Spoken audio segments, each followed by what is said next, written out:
नमस्कार बच्चों, आज मैं आपको श्रुति और स्वर इनका पारिभाषिक अध्ययन, इनकी पारस्परिक संबंध क्या है और इन दोनों की तुलना समझाऊंगी।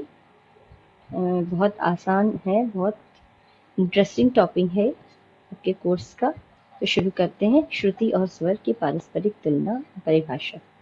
सबसे पहले हम समझेंगे कि श्रुति क्या है। श्रुति के लिए प्राचीन ग्रंथों में परिभाषा मिलती है, श्रूयते इति श्रुति, अर्थात जिसे हम सुनते हैं, जो कुछ भी सुना जाता है, कानों से ग्रहण किया जाता है, वही श्रुति है। श्रुति एक साउंड है, एक ध्वनि है, और ध्वनि को हम दो भागों में बांट सकते हैं, वो है रंजक ध्वनि और अरंजक ध्वनि। रंजक ध्वनि से अर्थ तात्पर्य है ऐसा नाद, ऐसी ध्वनि, ऐसी साउंड जो सुनने में कानों को प्रिय लगे, मधुर लगे, सुननी जा सके। और अरंजक ध्वनि ऐसी ध्वनि है, ऐसी साउंड है, ऐसी श्रुति है जो सुनने में सुंदर ना लगे, कानों को मधुर ना लगे। यानी कि संगीत के उपयोगी जो नाद है वो पहला वाला है, वो है रंजक ध्वनि, और दूसरा वाला है असांगीतिक ध्वनि यानी अरंजक ध्वनि। वो संगीत का उपयोगी नहीं है। जैसे हम तानपुरे की आवाज, तार की आवाज सुनते हैं, उस कानों को सुखद लगता है, लेकिन हम पंखे का शोर सुनते हैं, कूलर का शोर सुनते हैं, बस का, ये कानों को सुंदर प्रतीत नहीं होता है। हथौड़ी मारने की साउंड, ये है अरंजक ध्वनि, संगीतोपयोगी श्रुति नहीं है। ये संगीतोपयोगी जो नाद होता है वह श्रुति कहलाता है। वह संगीतोपयोगी ध्वनि जो कानों को साफ सुनाई दे तथा जो एक दूसरे से स्पष्ट तथा अलग पहचानी जा सके, वही श्रुति है। तो श्रुति को हम क्या कहेंगे? हर कोई साउंड श्रुति नहीं है हमारे लिए। वही साउंड, वही ध्वनि श्रुति है जो संगीत के लिए उपयोगी हो, संगीत में उसका प्रयोग होता हो और हमारे कानों को साफ साफ सुनाई दे सके और हम उनमें अंतर स्पष्ट करने की योग्यता रखते हो और उन्हें आसानी से पहचान सके कि ये इससे अलग है। सारे गा, ये सब अलग अलग सुनाई देते हैं, तो हमारे कान से हमें साफ साफ सुनाई दे जाता है, यही श्रुति है। इसके लिए भरत मुनि हुए हैं, इन्होंने अपने ग्रंथ नाट्य शास्त्र में कहा है, तत्र वा द्वाविंशति श्रुतियाः, ऐसी हम 22 श्रुतियां मानते हैं। तो ऐसी हमें एक सप्तक में विद्वानों ने 22 श्रुतियां मानी है, जिनके नाद यानी साउंड एक दूसरे से स्पष्ट, अलग अलग, साफ तौर पे पहचाने जा सकते हैं और सुने जा सकते हैं, गाए भी जा सकते हैं। और शारंग देव 13वीं शताब्दी में हुए, इन्होंने अपने ग्रंथ संगीत रत्नाकर में लिखा है, श्रूयन्त इति श्रुतियाः, जो सुनाई दे वही श्रुति है।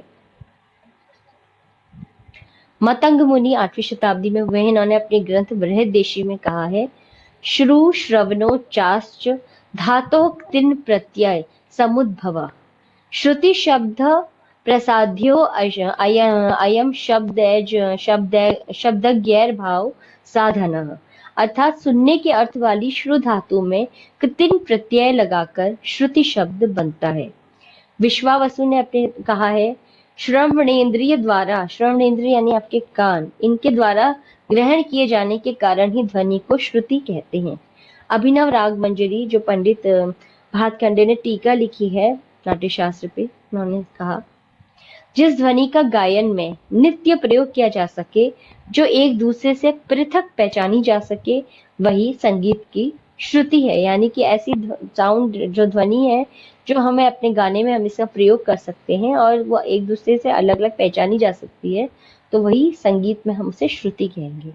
पंडित ओमकार नाथ ठाकुर, जिन्होंने संगीतांजलि और प्रणव भारती ग्रंथ लिखा, बहुत बड़े संगीत मार्तंड भी कहे जाता है इनको, उन्होंने कहा है, जो स्वरों की शुद्ध और अशुद्ध अवस्था का कारण हो, जो स्वरों के ऊंचे या नीचे अंतर को नापने का मापदंड हो, जो स्पष्ट रूप से प्रयोग में आने पर स्वर कहलाती हो और प्रयोग में न आने की अवस्था में जो श्रुति कहलाती है, जो स्वर से भिन्न होकर भी अभिन्न हो एवं गमक आदि प्रयोगों में छिपी हुई रहकर भी रस की अभिव्यक्ति का कारण हो, ऐसी अनुरणनात्मक और अनुरंजक ध्वनि को श्रुति कहते हैं। संगीतांजलि ग्रंथ में कहा इस श्रुति के विषय में।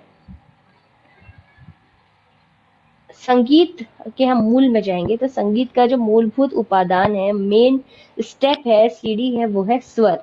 राज धातु में स्व शब्द पूर्व में लगाने से स्वर शब्द बनता है। ये हम स्वर के विषय में जान रहे हैं। स्वर जो है वो अपने आप में स्वयं चमकता है, स्वयं सुशोभित होता है, उसको किसी परिचय की आवश्यकता नहीं होती, वैसे ही पहचाना जाता है। मतंग मुनि ने बृहददेशी में कहा, राग जनको ध्वनि स्वर इति, अर्थात राग की जनक ध्वनि स्वर है। राग की जो जनक ध्वनि है वह स्वर है, यानी स्वर के स्वर से ही राग की उत्पत्ति होती है। तो बहुत महत्वपूर्ण है। महाभाष्य में कहा है, स्वर और रौ मिलाकर स्वयं तथा रम से राज्यते। स्वयं राज्यते यानी स्वयं ही सुशोभित। स्वयं राज्यन्ते इति स्वरः, अर्थात जो स्वर जो बिना किसी वर्ण की सहायता के स्वयं प्रकाशमान हो वह स्वर है। यानी कि उसको अगर हम सा भी नहीं भी बोले, आ बोल रहे हैं, उसको कोई शब्द नहीं, स्वर्ण नहीं दिया गया है, नहीं दिया गया है, तब भी वो अलग पहचाना जा सकता है। यह भी कह सकते हैं कि स्वयं जो राजते नादः स्वरः स परिकीर्तितः, अर्थात जो नाद स्वयं चमकता हो, स्वतः रंजन प्रदान करने वाला हो, वही स्वर है। ये भी स्पष्ट ही है। केवल नाद के रंजक होने से वह नाद स्वर नहीं बन सकता। स्वर बनने के लिए आवश्यक क्या है? स्वर कहलाने के लिए उसका अन्य नादों या ध्वनियों से कोई संबंध स्थापित होना आवश्यक है। यानी सा के साथ रे होगा, रे के साथ ग होगा, ये सब आपस में जुड़े हुए हैं। केवल अकेले सा ही संगीत को आप संपूर्ण सामग्री नहीं दे सकता, गायन में प्रयुक्त नहीं हो सकता। अन्य स्वरों का सहयोग भी उसके लिए उसको सुंदरता दिखने के लिए आवश्यक है, उनके साथ और स्वरों का कॉम्बिनेशन भी आवश्यक है। यहाँ मूलभूत जो स्वर है, बेस स्वर है, उसको षड्ज या सा कहते हैं। संगीत के समय कोई ना कोई मूल स्वर कायम करना पड़ता है, यानी बेस कोई लेना पड़ता है। कोई भी सा प म कोई भी स्वर आप उसका बेस लेंगे, वह चाहे जिस ऊंचाई का हो, चाहे वो मध्य सप्तक का पंचम हो, षड्ज हो, मध्य सप्तक का मध्यम हो, और भी ले सकते हैं आप, इसके अलावा भी निषाद भी। वह स्वर प्रत्येक व्यक्ति के लिए भिन्न हो सकता है, यानी जो भी उसका गायक है वो किसी भी स्वर को बेस मान के अपना गायन प्रारंभ कर सकता है, वादन प्रारंभ कर सकता है। उसकी कोई निश्चित नहीं है कि किसको ले सके, उसके गायन वादन पर यह निर्भर करता है, वह किस स्वर को मूल स्वर रखता है। इसी सा के आधार पर अन्य 6 स्वर भी स्थापित किए जा सकते हैं। यानी कि अगर मैं गा रही हूँ और मैंने स्केल सा यहाँ लिया है, तो इसके आधार पे रे गा मा पा धा नी मेरे उनका फिक्स है। आगे सा रे गा मा पा धा नी, अगर यही सा मैं थोड़ा ऊंचा रखती हूँ, सा रे गा मा पा धा नी, तो ये जो डिस्टेंस है आगे को डिस्ट्रीब्यूट हो जाएगा। श्रुति स्वर तुलना में हम कह सकते हैं एक स्थान में जो है असंख्य नाद विचरते हैं। यानी कि एक हमारी जगह है, यहाँ पे बहुत सारे नाद हैं, उनमें से जो सुना जा सके, ऐसा जो नाद है हम सुन सके, वह श्रुतियां कही जाती हैं। यानी कि सारे साउंड, सारी ध्वनियों में से जो भी साउंड ध्वनि सुनी जा सक रही है वह श्रुति है, अगर वो संगीतोपयोगी है तो। और श्रुतियां जब प्रयोग में लाई जाती हैं तो स्वर का रूप धारण कर लेती हैं। अब उन श्रुतियों को हम गाने में यूज करते हैं, तब वो स्वर बन जाती हैं।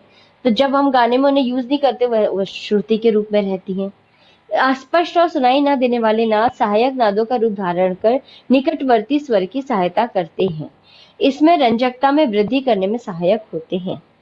तो अन्य जो नाद है जिनका हम अभी म्यूजिक में, संगीत में, गायन वादन में प्रयोग नहीं कर रहे हैं, वो सहायक नाद बन जाते हैं, और वो उसके समीप में जो भी स्वर होता है, जिस भी स्वर के वो पास स्थित होते हैं, उसको बल प्रदान करते हैं, सहायक होते हैं उसके लिए। नाद श्रवणावस्था में यानी सुनने वाली अवस्था में श्रुति होता है, और व्यक्तावस्था में यानी जब हम उसको व्यक्त करके गाते हैं तो वो स्वर कहा जाता है। मतंग मुनि ने श्रुति और स्वर के पारस्परिक संबंध में जाति और व्यक्ति, मुख और दर्पण, कारण और कार्य, क्षीर और दधि तथा प्रदीप और घट की झलक देखते हैं। पंडित दामोदर क्या कहते हैं? स्वर को आकाश कहते हैं, श्रुति को आकाश में उड़ने वाला पक्षी का स्वरूप मानते हैं। जैसे आकाश में पक्षी विचरता है, वैसे ही स्वर में श्रुति की झांकी दिख पड़ती है। जिस प्रकार तेल में चिकनाहट और लकड़ी में अग्नि विराजमान है, वैसे ही स्वर में श्रुति के दर्शन होते हैं। जिस प्रकार आकाश में वायु और बिजुली में चमक रहती है, वैसे ही स्वर में श्रुति का विचरण होता है।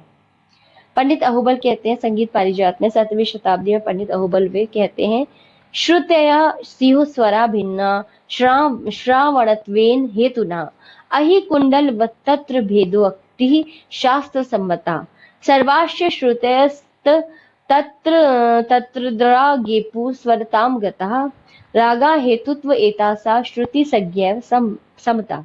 अर्थात जो सुनी जा सकती है श्रुति कहलाती है। श्रुति और स्वर में भेद इतना ही है जितना सर्प तथा उसकी कुंडली में, यानी सांप और उसकी कुंडली में जो अंतर है, वही श्रुति और स्वर में है। यह श्रुतियां ही रागों में स्वर का रूप धारण करती हैं तथा इन श्रुतियों के कारण रूप राग ही है। अतएव श्रुति ऐसी संज्ञा ही सर्वसम्मत है। श्रुति को और स्वर में जो सर्प और उसी कुंडली में भेद कहा गया, यानी कि गायन वादन में जब श्रुतियों का प्रयोग नहीं होता है वो सर्प की तरह सोई रहती है, और जैसी सर्प जगता है तो कुंडली फैलाता है तो वो स्वर बन जाता है। उस समय स्वर, स्वर यानी स्वर जो है उसकी कुंडली है, और जब वापस सो जाता है तो वो सर्प की तरह रहता है, श्रुति रहता है। तो यही सर्प और कुंडली में जो भेद है वही श्रुति और स्वर में है। विश्वावसु कहते हैं कर्ण स्पर्शात श्रुतिर्गेया गेया स्थित्या सैव स्वरोच्यते, अर्थात कर्ण स्पर्श मींड सूत से श्रुति और उस पर ठहरने से वही स्वर बन जाता है। जब श्रुति पर ठहर जाते हैं तो स्वर का रूप धारण कर लेती है। साधारण भाषा में इसे ऐसे समझा जा सकता है कि यह दोनों ही संगीतोपयोगी आवाजें हैं, यानी संगीत में इनका उपयोग किया जाता है। दोनों का ही प्रयोग गायन वादन में होता है, श्रुति का स्वर का, और दोनों ही स्पष्ट रूप से श्रवणीय है, यानी कि दोनों ही को सुनना सुंदर और रंजक होता है। तो ये है आपका आज का टॉपिक श्रुति और स्वर। बहुत शीघ्र मैं इसके आगे की कड़ी आपको समझाऊंगी।